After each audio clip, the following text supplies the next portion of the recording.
Wifi news కి స్వాగతం. Cameraman లక్ష్మణ్తో పాం సత్యనారాయణ. Wifi news Jagtial. మద్యం మత్తులో కారు నడిపి ఇద్దరు మృతికి కారణమైన మణిదీప్ అనే వ్యక్తికి నాన్ బెయిలబుల్ కేసు నమోదు చేసి జైలుకు తరలించారు జగిత్యాల పోలీసులు. వివరాల్లోకి వెళితే జగిత్యాల జిల్లా కేంద్రంలోని హనుమాన్వాడ సమీపంలో పురెల్లవాడలో ద్విచక్ర వాహనాన్ని కారు ఢీకొన్న ఘటనలో 2 ఏళ్ల చిన్నారి, ఆమె పెద్దనాన్న అక్కడికక్కడే మృతి చెందారు.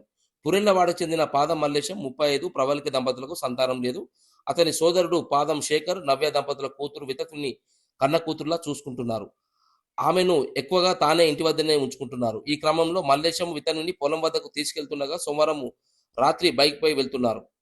ఇంటికి సమీపంలో కల్లపెల్లి వైపు నుంచి జగిత్యాలకు వస్తున్న కారు అతివేగంగా వచ్చి మల్లేశంను, వితనుని ఢీకొంది. ఈ ఘటనలో మల్లేష్, వితన్‌కి తీవ్ర గాయాలు కాగా ఆసుపత్రికి తరలిస్తుండగా మార్గమధ్యంలోనే మృతి చెందారు. విషయం తెలుసుకున్న పట్టణ సీఐ వేణుగోపాల్ సంఘటన స్థలానికి చేరుకున్నారు, పరిశీలించారు.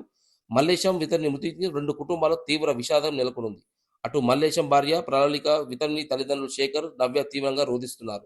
చిన్నారితో నిత్యం ఆటపాటలతో సంతోషంగా ఉండే శేఖర్, నవ్య తమ కూతురు లేదని తెలుసుకొని కన్నీరు మున్నీరవుతున్నారు. లక్ష్మణ్తో వైఫై న్యూస్ జగిత్యాల.